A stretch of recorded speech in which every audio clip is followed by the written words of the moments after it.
कथेचं नाव लढ पोरी लढ. लेखक हरिश्चंद्र पाटील.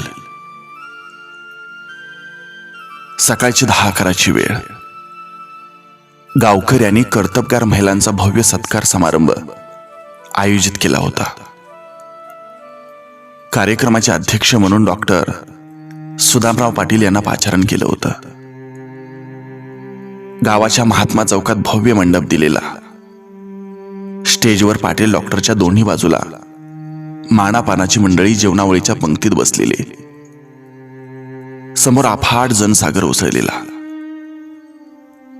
स्टेजच्या डाव्या बाजूला खुर्च्या टाकून सत्कार मूर्ती महिलांची बैठक व्यवस्था केलेली. प्रमुख पाहुण्यांचं आगत स्वागत आभार साभार झालं. त्यांच्या हस्ते दीप प्रज्वलन झालं. आता सत्कार समारंभाला आरंभ झाला. सत्कार मूर्ती महिलांचं एक एक नाव पुकारून सत्कार व्हायला लागले. सूत्रसंचालक त्यांचा अल्प परिचय देत होता. कोण महिला डॉक्टर होती, कोण इंजिनियर होती, कोण वकील होती, कोण कलेक्टर, तहसीलदार, कोणी ड्रायव्हर, कोणी शिक्षिका, लेखिका, कवयित्री, कोणी सामाजिक कार्यकर्त्या होत्या. यात अनेक जणी धाडसे आणि करारी होत्या. त्यांच्या मान्यवरांच्या हस्ते सागर संगीत सत्कार होत होते. सूत्रसंचालकांना अशाच एका महिलेचा परिचय दिला. आणि आता अशा एका धडाडीच्या अष्टपैलू महिषासूर मर्दिनीचा सत्कार होतोय, जी जिजाऊ महिला मंडळाची अध्यक्ष आहे. ही बेटी बचाओ बेटी पढाओ या चळवळीतून जनमानसात जनजागृती करते. वक्तृत्व स्पर्धा, निबंध स्पर्धा, काव्य स्पर्धा, व्याख्यानं, पथनाट्य आणि गावोगावी दिंड्या काढून स्त्री भ्रूण हत्येच्या विरोधात प्रचार करते. ही स्वतः एक स्त्री रोग तज्ञ डॉक्टर असून उत्कृष्ट कवयित्री, उत्कृष्ट अभिनेत्री, उत्कृष्ट खेळाडू आहे. अशा अष्टपैलू रणरागिणीचं नाव आहे. सूत्रसंचालकानं लगेच नाव न सांगता प्रेक्षकांची उत्कंठा अजून ताणून धरली.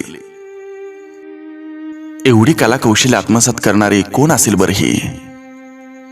मनात असं म्हणत डॉक्टर पाटील ही तिला पाहायला उतावीळ झाले.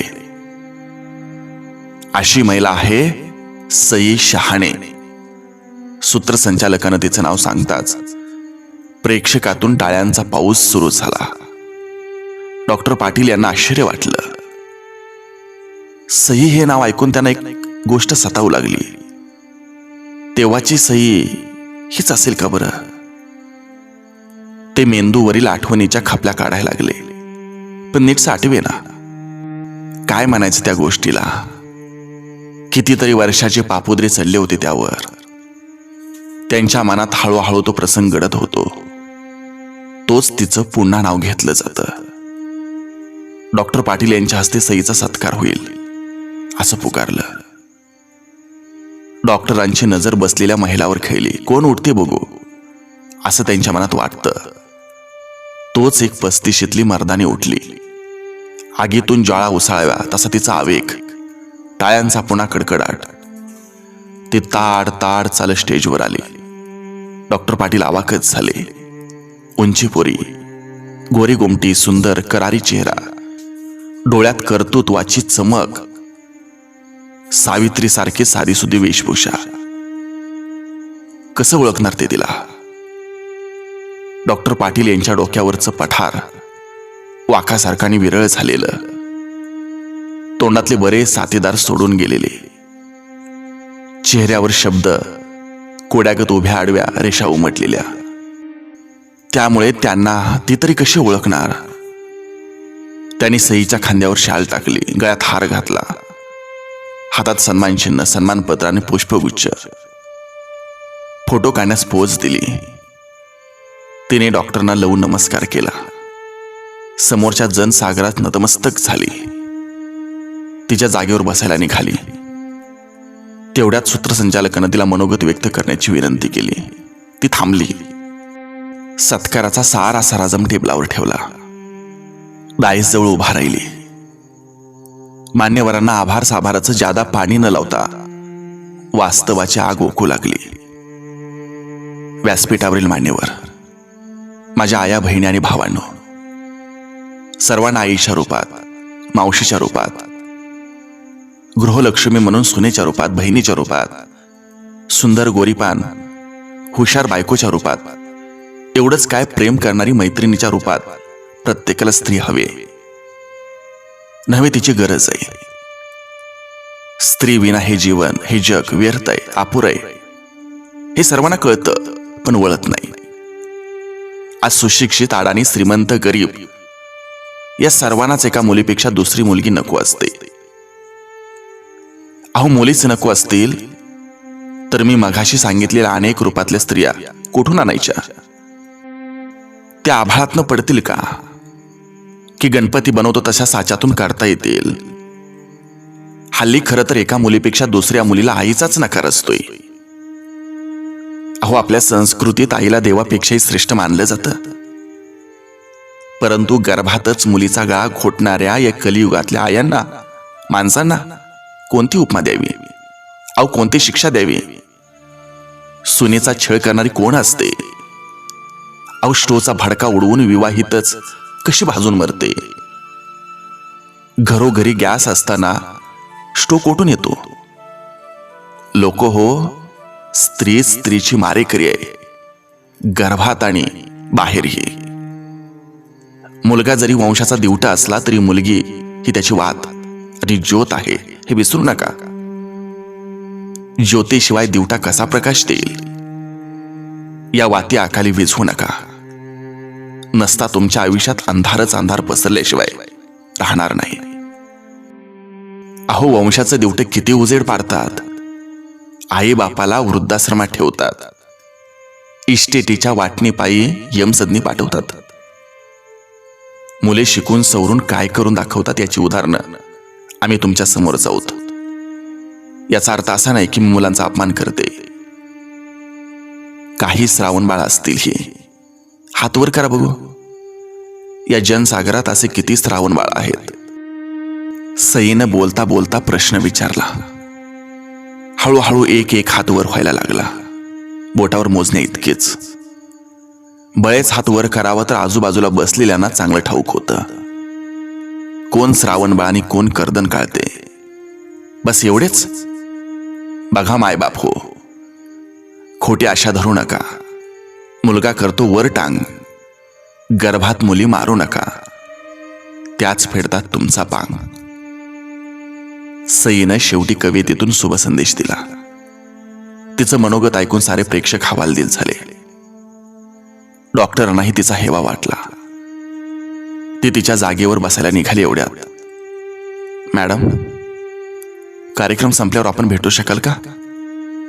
डॉक्टरने तिला हटकलं. हो, का नाही? अहो, आपण ज्येष्ठ विचारवंत आहात, तुम्हाला भेटल्याचा मला आनंदच होईल. तिच्या चेहऱ्यावरून कर्तव्याचा उत्साह ओसंडून वाहत होता. ती तिच्या जागेवर जाऊन बसली. ती अधूनमधून डॉक्टरांकडे पाहत होती.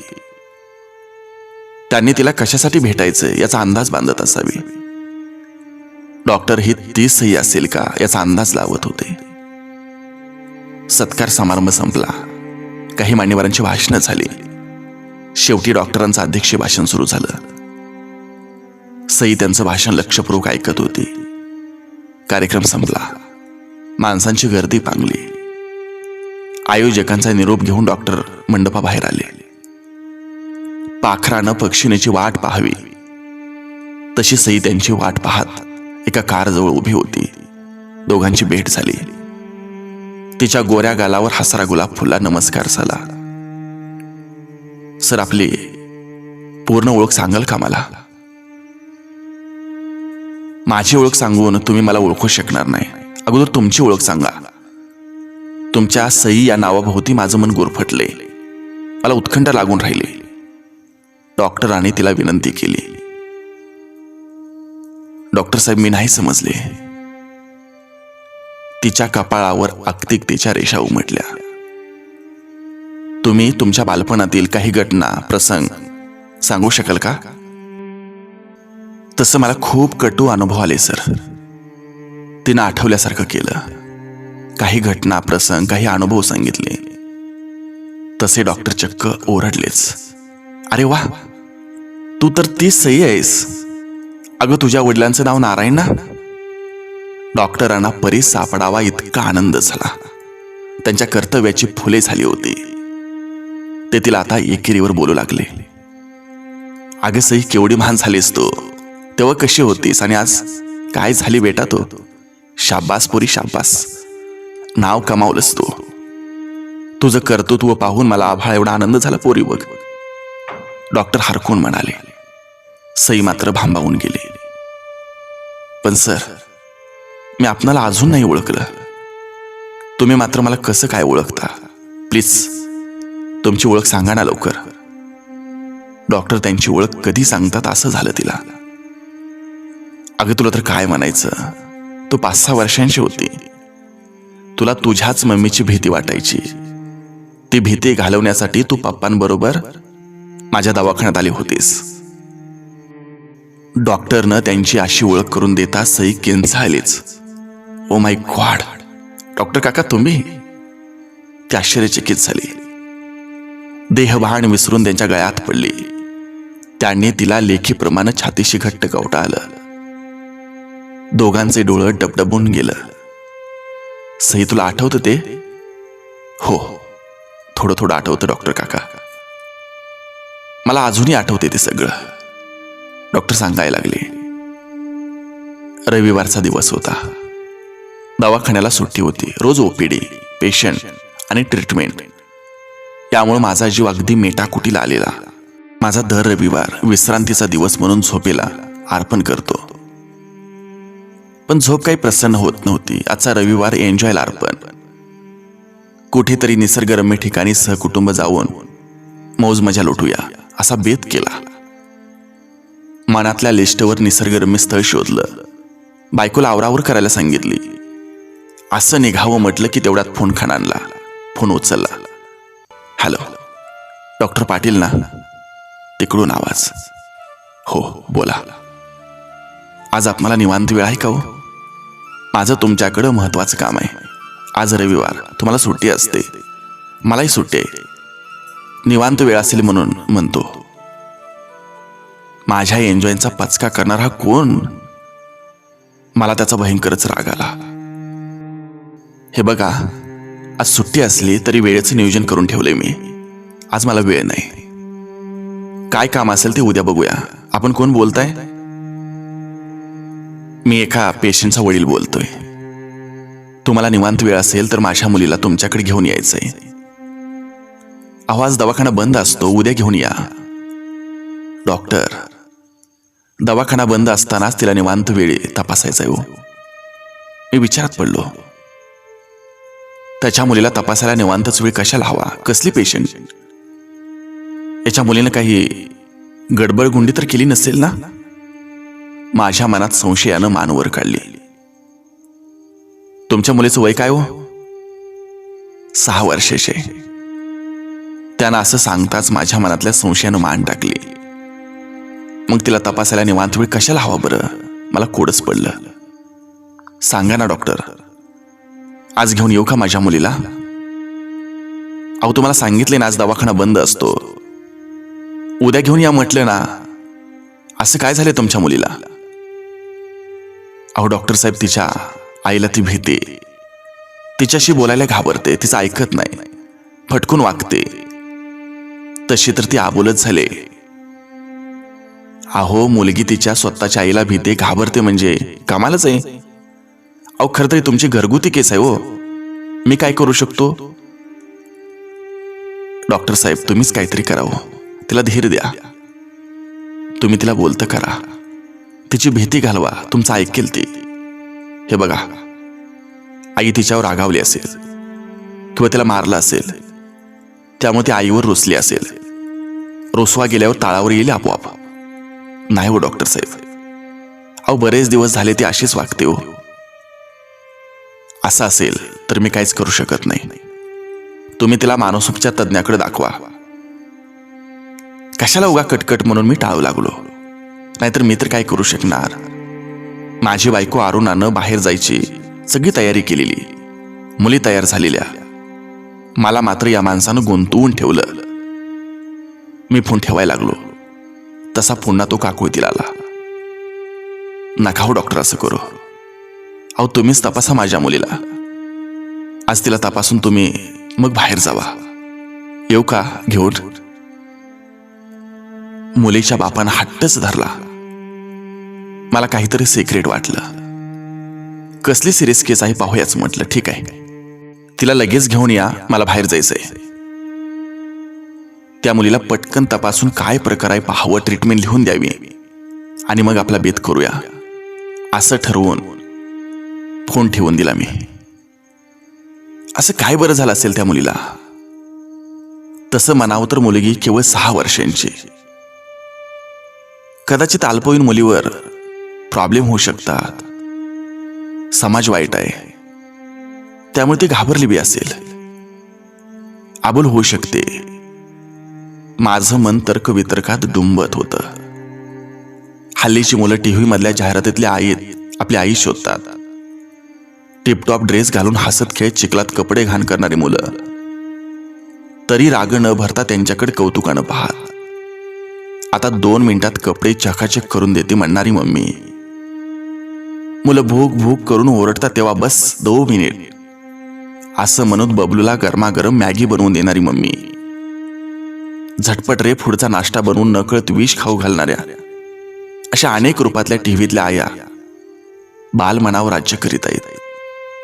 लब्बाडा, मी इतकं छान पोहे केलेत ते सोडून तुला बाहेरच्या पदार्थाचं कसले रे ढोहायला लागलेत असं म्हणणारी आई आता कुठेच दिसत नाही. पायाला घाण लागेल म्हणून जसा जपतोस तशी मानाला घाण लागू नये म्हणून जप असं सांगणारी श्यामच्याही आता केवळ पुस्तकातच वाचायला मिळते. मुलावर चांगले संस्कार व्हावे म्हणून कान पिळणारे आई आता काळाच्या पडद्याआड गेले. माझ्याकडे येणाऱ्या पेशंट मुलाची यापैकी कोणती असेल बरं आई, यावर विचार करत बसलो. तेवढ्या दारात एक आलिशान 4-चाकी कारगाडी आली. त्यातून एक उच्चवर्गीय गृहस्थ उतरले. गाडी त्याची मुलगी ती उतरेना, लागली रडायला. तिला आईचीच नव्हे तर डॉक्टरची भीती वाटत असावी. तिच्या भीतीनं गुड आणखीनच वाढत गेलं. त्यानं कसं बस तिला गाडीतून उतरवलं. मुलगी सुंदर, गोंडस, गोरीपान, त्यांचं राहणीमान उच्च पराकोटीतलं. मला वाटलं मुलगी फारच लाडाची हट्टी दिसते. तिचे वडील तिला घेऊन ओपडीत आले. मी बसायला सांगितलं. माझी त्याची नजरानजर झाली. तसा दचकलोच मी. अरे नारायण तू? हो. अरे म्हणून तर तुझ्याकडे हट्ट धरला मी. नारायण माझा वर्गमित्र, जीवा भावाचा. आम्ही दोघं समगून. गावातली शाळा सुटली आणि दोघांच्या वेगवेगळ्या ध्येयामुळे एकमेकापासून आम्ही दूर दूर गेलो. दोघांनी हालाकीतून शिक्षण घेतलं. वर्गात माझा वरून पहिला नंबर तर त्याचा खालून पहिला नंबर. मला याची काळजी वाटायची, याचं कसं व्हायचं. आम्ही मोठे झालो आणि माझी काळजी व्यर्थ ठरली. नारायण सेंटरिंगवर लेबर म्हणून कामाला गेला. लेबरचा मिस्त्री झाला आणि बघता बघता बांधकामातला एरियातला एक मोठा बिल्डर झाला. तो नुसता नारायण राहिला नाही, 9 कोट नारायण झाला. आणि मी एक साधा डॉक्टर झालो. मानव सेवा हीच ईश्वर सेवा याप्रमाणे माझं बघत बघत मी रुग्णांची सेवा करू लागलो. माझं कुटुंब सुखी. माझ्या जीवाला मात्र कधी आराम नाही. रात्री बेरात्री पेशंट येतात, उठावं लागतं. नारायण मात्र निकृष्ट बांधकाम करून खोऱ्यानं पैसा ओढणारा, पण चेहऱ्यावर सुखाचं तेज दिसत नव्हतं. घरात पोराबाळांनाही पाखर सुख नसावं. नारायण, अरे किती दिवसातून भेटतो रे आपण. हे बघ, कामाचा व्याप खूप वाढलाय रे. वेळच कसला मिळत नाही. त्यात मुलं ही अशी बघ. अरे आपल्या कुटुंबासाठी वेळ द्यावा. अरे नसता जगण्याला अर्थ काय. जाऊ दे, बघ ह्या पोरीचं. त्याने इंटरेस्ट घेतला नाही. सई, हे बघ, हे आपले डॉक्टर काका. तुला काही करणार नाहीत. तू यांच्याजवळ बस. मी गॅरेजला गाडी दाखवून आणतो. अरे तू थांब, हिला व्यवस्थित सांगता येईल का मला. अरे मी गेल्यावरच व्यवस्थित सांगेल. बघ प्रयत्न करून.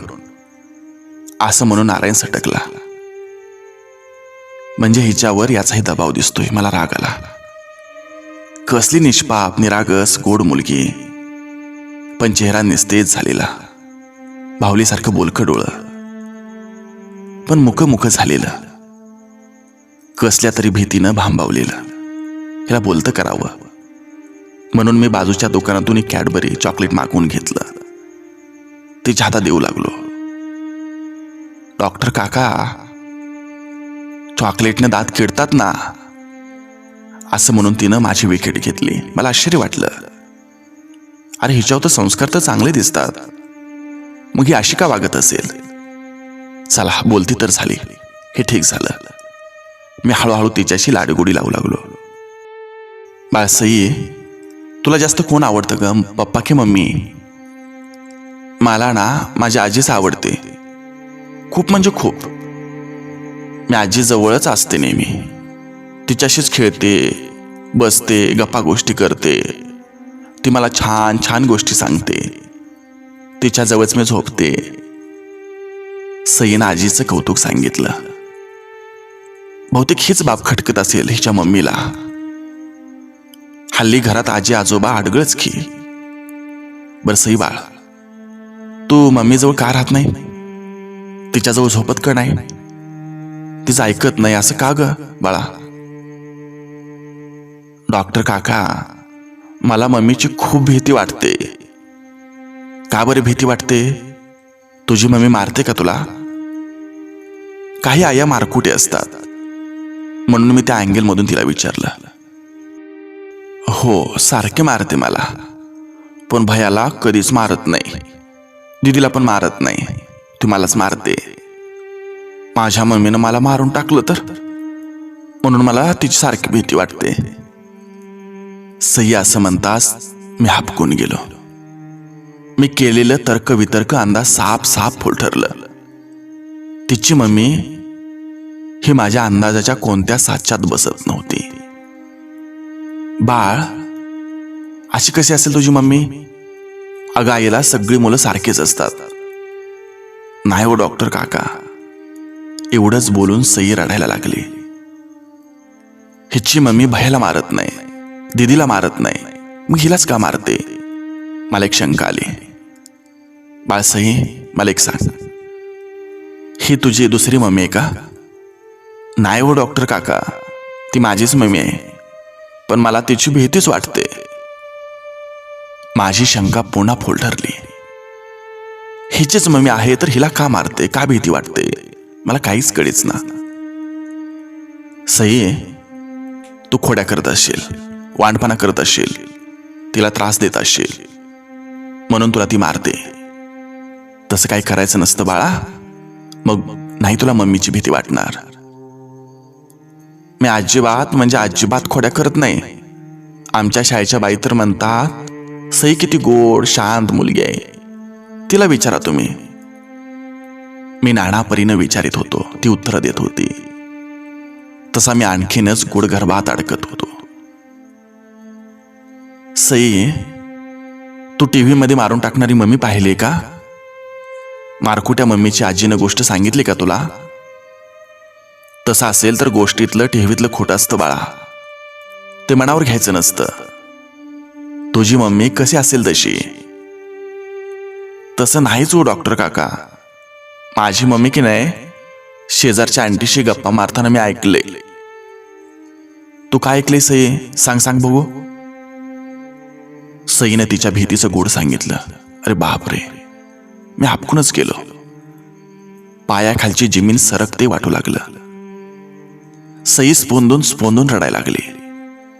निष्पाप निरागस चिमुरडीचं दुःख ऐकून मी रड बघून माझे डोळे भरून आलं. डॉक्टर काका, तुम्हाला पण माझ्यासारखं रडू येतं? सईनं मला विचारताच मी तिला छातीशी घट्ट कवटाळलं. तिची ओळख ना पाळक, तरी इवल्याशा बालमनात माझ्याबद्दल प्रेम दाटून यावं याचं मला खूप अप्रूप आणि कुतूहल वाटलं.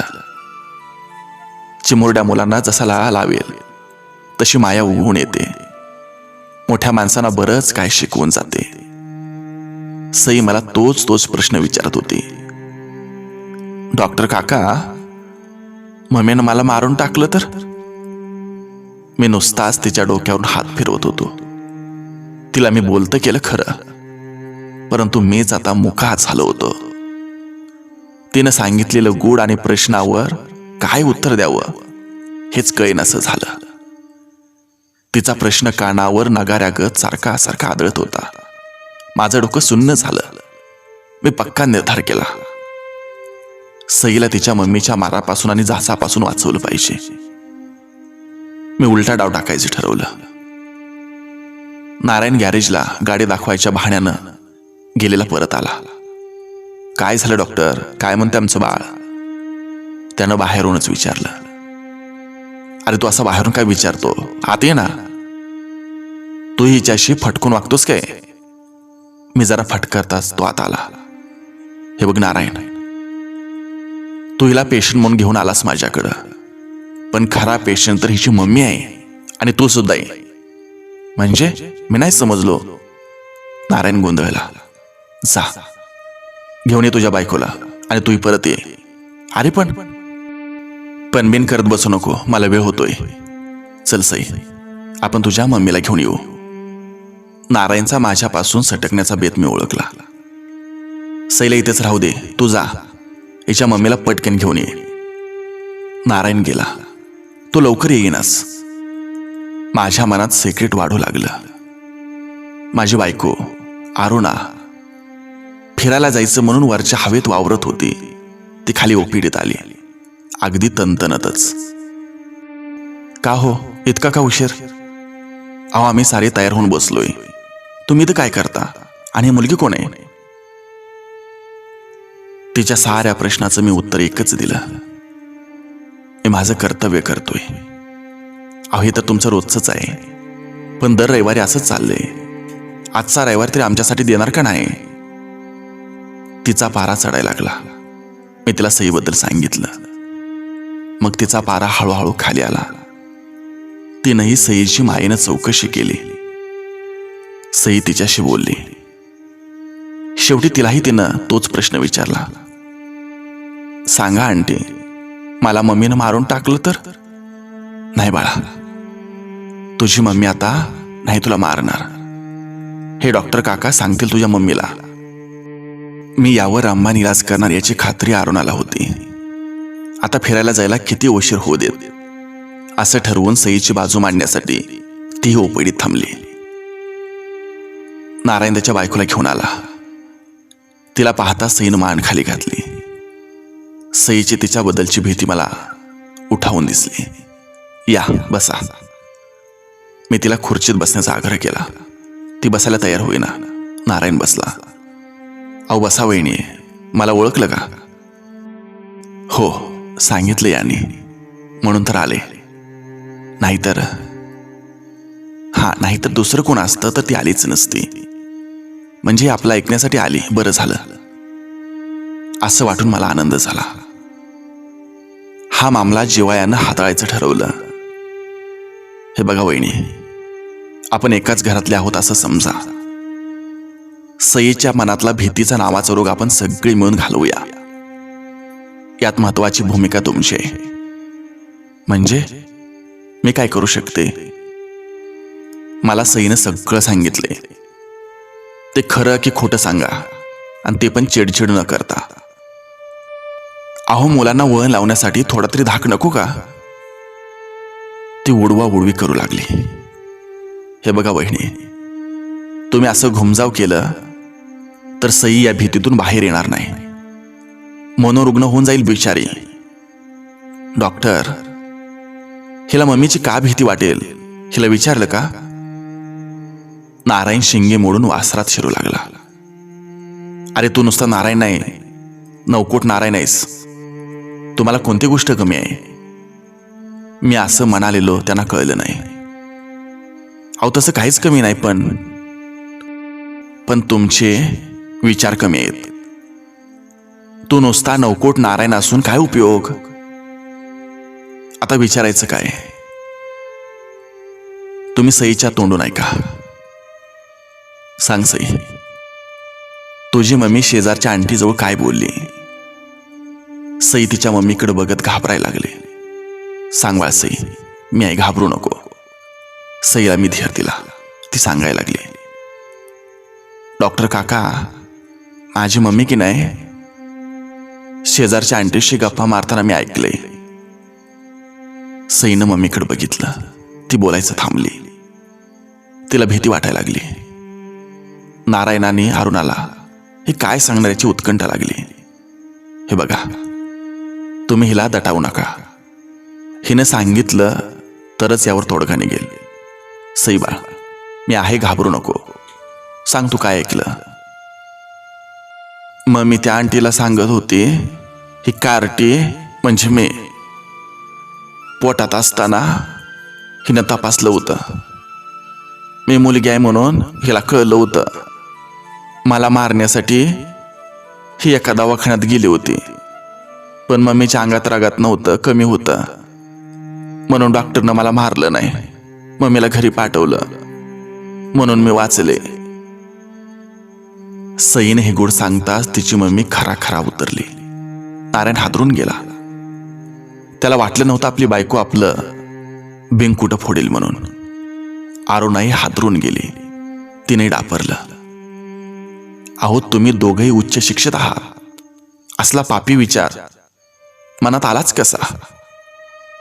अजूनही पुढं काय सांगते ऐका. मी पुढची आधीरता वाढवली. पण सई, आता तू जन्माला आलीस, आता तुला का भीती वाटते. मी त्यापुढचं रहस्य मुद्दाम तिला विचारलं. अहो डॉक्टर काका, आता मम्मीच्या अंगात खूप म्हणजे खूप रागात वाढले. तिनं मला मारून टाकलं तर याची मला भीती वाटते. भीतीनं मला रडायला येतं. सई खरं सांगता सांगता रडायला लागली. आम्ही सारे सापकून गेलो. या बिचाऱ्या चिमुकल्या जीवाचं काय चुकलं. हल्ली स्त्री भ्रूणाला गर्भात भीती असते, पण मुलगी जन्माला आल्यावरही तिला भीती वाटावी इतकं हिला असुरक्षित वाटतंय.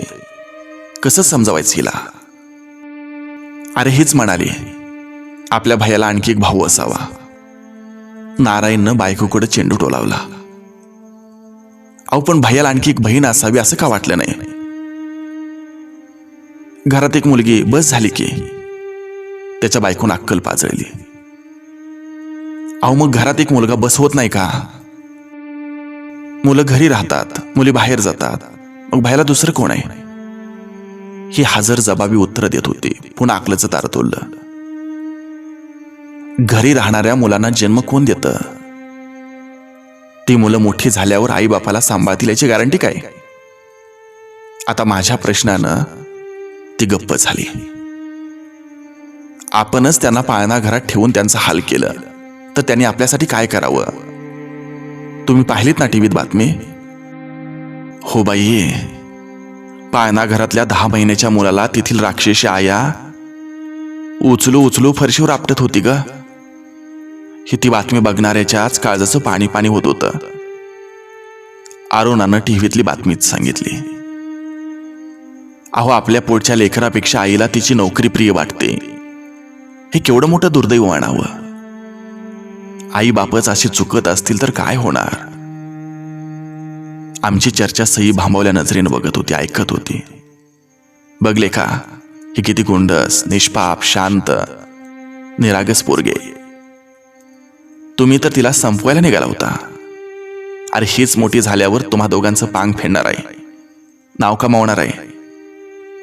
तुम्ही हिचा तिरस्कार करू नका, पुरस्कार करा, मारू नका. आणि तुम्हाला जर जड झाली असेल ना तर मी सांभाळतो.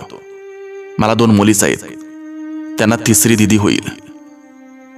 नको डॉक्टर नको, बस आता आणखी आम्हाला लाजवू नका. आता सारं कळलं आम्हाला. मी माझ्या छकुलीला कधीच मारणार नाही. ए बाळ सई. आया मम्मी खरंच. सई आनंदानं ओरडली. हो खरंच ए बाळ. असं घाईवरून तिच्या मम्मीनं तिला घट्ट मिठी मारली. डोळ्यातून घाळ धारा कोसळू लागल्या. शेवटी ती आईच. सई तिच्या कुशीत आनंदानं मुसमुसत होते. हा अशी आहे बघा ह्या माझ्या समोर उभी राहिलेल्या सईची गोष्ट. डॉक्टर पाटील यांची मेमरी ऐकून सई तिच्या आजीनं गोष्ट सांगावी तशी भारावून गेली होती. तिच्या अंगावरून वात्सल्याचा काटा सुखवून गेला. वळचणीच्या पागोळ्यागत तिच्या डोळ्यातून घाळ गंगा यमुना उतरल्या. डॉक्टरांच्याही डोळ्यातून वात्सल्याचं ढग डबडबलं. डॉक्टर काका, अहो अजून तुमच्या मेमरीत जसंच्या तसं आहे ओसार. You are a great man. तुम्ही माझं देवच आहात, देव. सई डोळं पुसत पुसत पुन्हा त्यांच्या गळा पडली. कुठं तिचा आई बाप, डॉक्टरच तिच्या माता पित्याप्रमाणे अनोखं प्रेम कितीतरी वेळ भिजवत राहिले. आज सई बेटी बचाओ बेटी पढाओ या चळवळीतून समाज जागृती करणारी धाडसी कर्तबगार नव्या युगाची सावित्रीच झाले. बालवयापासूनच कटू अनुभव, दुःख, वेदना याचं घाव तिच्यावर झाले. केवळ ती कुटुंबात दुसरी मुलगी जन्माला आली म्हणून याच घावानं स्त्री भ्रूण हत्येविरुद्ध तिला लढायला शिकवलं. तिच्या कार्यामुळे गावागावात घराघरात तिचं नाव पोहोचले. गाव, तालुका, जिल्हा आणि राष्ट्रीय स्तरावरून तिच्या नावावर पुरस्कारांचा ढीग रचला जातोय. पुरस्कारांच्या वर्षावात ती चिंब चिंब झाले. डॉक्टर काका, तुमची घरी जाण्याची सोय आहे का? सोडू मी? नको, या संस्थेनं माझी जाण्याची सोय केली. ये बाळा आता तू, तुला उशीर होतोय. डॉक्टर काका, तुम्ही माझ्या घरी एकदा नक्की यायला पाहिजे. मी वाट पाहेन. सई डॉक्टरच्या पाया पडली. त्याने तिच्या शुभ कार्याला आभाळ भरून शुभेच्छा दिल्या. पुन्हा भेटू म्हणत तिनं त्यांचा निरोप घेतला. ती पाठमोरी झाली, तिच्या गाडीत बसली आणि हात उंचावून तिनं पुन्हा निरोप उजळला. गाडीत ती एकटीच. जाता जाता तिनं आणखी एक धक्का दिला. ती स्वतः सफाईदारपणे गाडी चालवत होती. गाडी सुसाट निघून गेली. त्या दिशेला डॉक्टर कितीतरी वेळ बघत राहिले. नकळत त्यांच्या ओठांची हालचाल झाली. हीच ती चिमुरडी सई, तिच्या आईच्या भीतीनं मला विचारणारे, डॉक्टर काका, मम्मीनं मला मारून टाकलं तर? यामुळेच तर तिला बेटी बचाओ बेटी पढाओ चळवळीसाठी हिमतीन आणि जिद्दीनं लढण्याचं बळ आलं असावं. तिच्यासारख्या कित्येक सयांना वाचवण्यासाठी, स्त्री स्वातंत्र्याचा हक्क आणि अस्तित्व टिकवण्यासाठी लढते आहे. लढ पोरी लढ. माझा हात आहेच तुझ्या पाठीशी. नकळत पुन्हा डॉक्टर पुटपुटले. पुन्हा डॉक्टर पुटपुटले. पुन्हा डॉक्टर पुटपुटले.